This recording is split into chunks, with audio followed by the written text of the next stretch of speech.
Baik, Assalamualaikum warahmatullahi wabarakatuh. Selamat datang dalam kegiatan seminar proposal dengan judul Analisis Pola Kemitraan Petani Cabai dengan CV Multi Agro Agriculture Jember terhadap kesejahteraan petani di Kabupaten Jember oleh kelompok 1.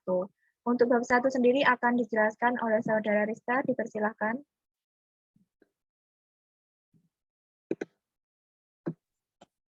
Baik, terima kasih. Di sini saya akan menjelaskan pendahuluan dari proposal kami.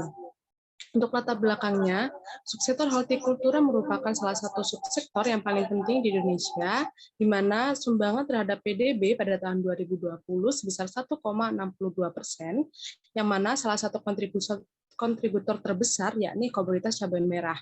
Besarnya kontribusi ini juga didukung oleh besarnya produksi komoditas cabai merah, di mana pada tahun 2020 produksi cabai merah mencapai 1.264 juta ton. Next. Harga komoditas cabai merah sangat berfluktuasi. Hal ini berdampak pada inflasi secara nasional. Berikut merupakan harga komoditas cabai merah pada tahun 2018 sampai 2021 yang diambil dari data PIHPS tahun 2021. Next. Harga cabai merah besar sangat fluktuatif. Hal ini menyebabkan pendapatan petani menjadi tidak stabil. Berdasarkan permasalahan ini, kemudian muncul alternatif solusi berupa kemitraan yang menjamin manfaat, harga, dan juga pasar dari produk yang telah dihasilkan oleh petani. Salah satu kemitraan yang dilakukan di Indonesia yakni kemitraan antara petani cabai merah besar dengan CV Multi Agro Agrikultura Jember. Artikel ini bertujuan untuk menganalisis pola kemitraan antara CV Multi Agro Agrikultura Jember dengan petani cabai merah besar Jember. Berdasarkan latar belakang tersebut, kemudian kami merumuskan masalah. Yang pertama, bagaimana pola kemitraan antara CV Multi Agro Agrikultura Jember dengan petani cabai merah besar di Kabupaten Jember. Dan yang kedua, bagaimana peran CV Multi Agro Agrikultura Jember terhadap petani cabai merah besar di Kabupaten Jember. Next. Untuk tujuan dan juga manfaat dari penelitian kami, yakni tujuannya untuk mengetahui bagaimana pola kemitraan antara CV Multi Agro Agrikultura Jember dengan petani cabai merah besar di Kabupaten Jember, serta untuk mengetahui bagaimana peran CV Multi Agro Agrikultura Jember terhadap petani cabai merah besar di Kabupaten Jember. Untuk manfaatnya, bagi petani dan juga konsumen sebagai masyarakat Indonesia, penelitian ini dapat dijadikan sebagai bahan wawasan dan juga informasi mengenai pola kemitraan komoditas cabai merah besar. Serta bagi akademisi dapat dijadikan sebagai citasi atau referensi mengenai hubungan dengan pola kemitraan dan dampaknya bagi kesejahteraan petani. Baik, selanjutnya pada bab 2 kita akan membahas terkait dengan landasan teori dan juga penelitian terdahulu. Terkait penelitian terdahulu, pada penelitian yang kami lakukan, kami mengangkat dengan jumlah 3 penelitian terdahulu. Yang pertama, yakni adanya penelitian yang dilakukan oleh Falah et al. Pada tahun 2018, dengan tujuan penelitian yakni untuk mengetahui alasan petani cabai menjalin kemitraan dengan koperasi, serta persepsi petani cabai dan pengelolaan koperasi terhadap adanya kemitraan agribisnis yang diolah dengan metode penelitian yakni deskriptif kualitatif. Dengan hasil yakni latar belakang petani menggunakan pola kemitraan, mengikuti kemitraan ialah adanya kepastian pasar, pembimbingan teknis, pemberian kredit modal, serta motivasi peningkatan kapasitas diri dari petani. Hal tersebut juga didukung oleh penelitian yang dilakukan oleh Salsabila dan juga Wulandari yang dilakukan pada tahun 2021 dengan metode penelitian yakni kuantitatif deskriptif dengan menggunakan metode survei. Di mana pada hasil penelitian yang kedua, yakni para petani kentang juga beranggapan akan mendapatkan kepastian mengenai pasar, proses pemasaran serta harga jual dan kredit modal, pembimbingan teknis lapangan dari perusahaan mitra yang dilakukan oleh kemitraan dengan petani. Dan juga pada kegiatan pada bab 2 yang kita paparkan pada malam hari ini, kami akan memakan terkait dasar teori yang kami gunakan dalam penelitian, yakni terdiri dari 3 teori. Yang pertama ada teori kelembagaan, yang kedua ada insentif, yang ketiga ada pola kemitraan.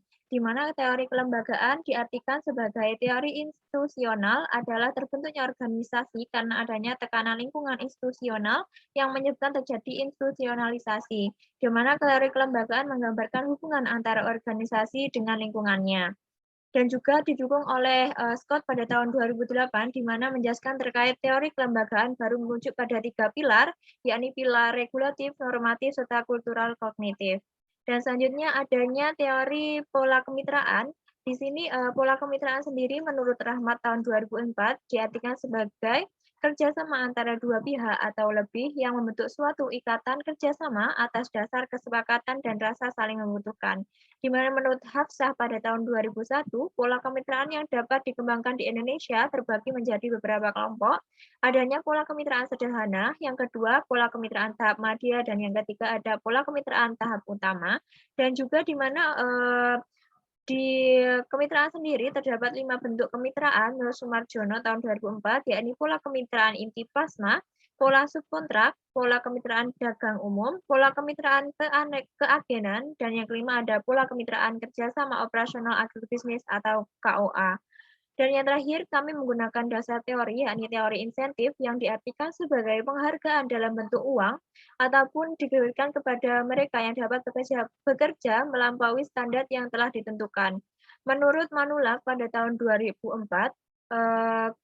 insentif sendiri dibagi menjadi 2, yakni insentif materi ataupun non-materi, di mana materi diartikan sebagai barang ataupun upah, seperti itu. Sedangkan non-materi meliputi penjaminan pekerjaan, promosi yang objektif, penghargaan, serta pelakuan yang baik.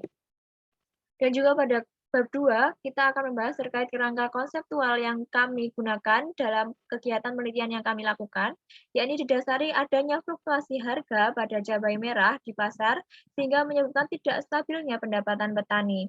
Oleh karena itu, petani cabai merah besar di Kabupaten Jember melakukan kemitraan dengan CV Multi Agro Agriculture Jember, dan kami merumuskan 2 rumusan masalah. Yang pertama adanya pola kemitraan antara CV Multi Agro Agriculture Jember dengan petani cabai merah besar di Kabupaten Jember, dan yang kedua peran CV Multi Agro Agriculture Jember terhadap petani cabai merah besar di Kabupaten Jember.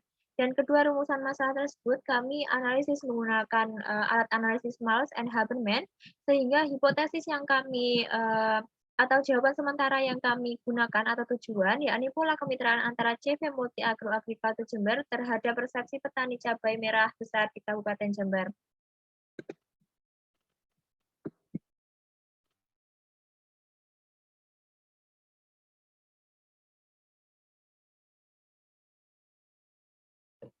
Metode penentuan daerah penelitian ini didasarkan pada purposif secara sengaja dengan pertimbangan bahwa menurut BPS tahun 2021, Kabupaten Jember merupakan salah satu daerah yang menjadi sentra produksi cabai merah besar terbesar di Jawa Timur.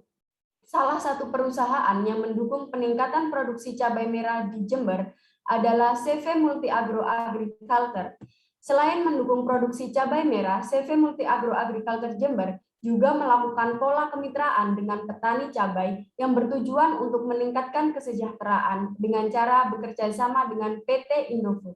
Sedangkan metode penelitian yang digunakan adalah metode deskriptif kualitatif dengan tujuan agar penelitian ini mampu memberikan hasil tentang pola kemitraan petani di Kabupaten Jember dengan CV Multi Agro Agriculture Jember terhadap kesejahteraan petani. Penelitian kualitatif digunakan untuk mendapatkan data yang mendalam dan mengandung makna, yaitu data yang sebenarnya dan data pasti. Penelitian ini dilakukan untuk mengetahui pola kemitraan petani cabai dengan mitra dari CV Multi Agro Agriculture Jember. Sedangkan untuk penentuan informan pada penelitian ini menggunakan teknik purposive sampling dengan memilih informan berdasarkan kriteria tertentu. Sampel dalam penelitian ini yaitu petani cabai di Kabupaten Jember, yaitu seseorang yang terlibat sesuai dengan kriteria dan secara langsung ikut berpartisipasi dalam kemitraan dengan CV Multi Agro Agriculture Jember. Informan yang dipilih oleh peneliti diharapkan mampu menjelaskan informasi secara rinci dan akurat mengenai pola kemitraan CV Multi Agro Agriculture Jember. Next. Metode pengumpulan data merupakan suatu upaya yang dilakukan oleh peneliti untuk melengkapi data yang dibutuhkan sebagai bahan untuk menjawab rumusan masalah pada penelitian. Metode yang digunakan dalam penelitian ini yaitu observasi, wawancara, dan dokumentasi. Next. Metode analisis data meliputi 4 tahapan, yaitu pengumpulan data, reduksi data, penyajian data, dan penarikan kesimpulan. Pengumpulan data dilakukan dengan mencatat semua data yang ada di lapangan sesuai dengan realita yang ada. Cara yang dilakukan untuk mengumpulkan data pada penelitian ini yaitu wawancara mendalam guna memperoleh data primer dan dokumentasi untuk mendapatkan data sekunder. Reduksi data yaitu memfokuskan dan menyederhanakan data yang tersedia dari kegiatan wawancara ataupun dokumentasi.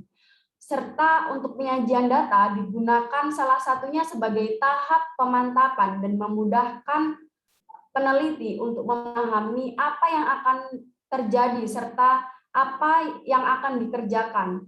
Penyajian data berupa hasil wawancara pola kemitraan petani dengan CV Multi Agro Agriculture Jember. Data yang dibutuhkan dalam kegiatan penelitian ini yakni terkait bagaimana kegiatan mitra yang dilakukan serta dampaknya terhadap kesejahteraan berdasarkan perspektif petani. Next. Terminologi dalam penelitian ini terdiri dari kemitraan, kesejahteraan, pola kemitraan, dan berdirinya CV Multi Agro Agriculture Jember serta jumlah petani. Nah, untuk berdirinya CV Multi Agro yaitu berdiri pada tahun 2019 dan memiliki lembaga penjamin keuangan berupa koperasi. Untuk jumlah petani yang dimiliki oleh CV Multi Agro terdiri dari 70 petani hingga pada tahun 2021 saat ini. Terima kasih, saya kembalikan ke moderator. Ya, terima kasih. Mungkin itu yang bisa kami sampaikan terkait seminar proposal yang kami lakukan pada malam hari ini. Mohon maaf apabila dari kami dan juga saya selaku moderator terdapat salah kata, dan juga terima kasih atas kehadiran serta perhatian dari para hadirin sekalian. Saya tutup. Wassalamualaikum warahmatullahi wabarakatuh.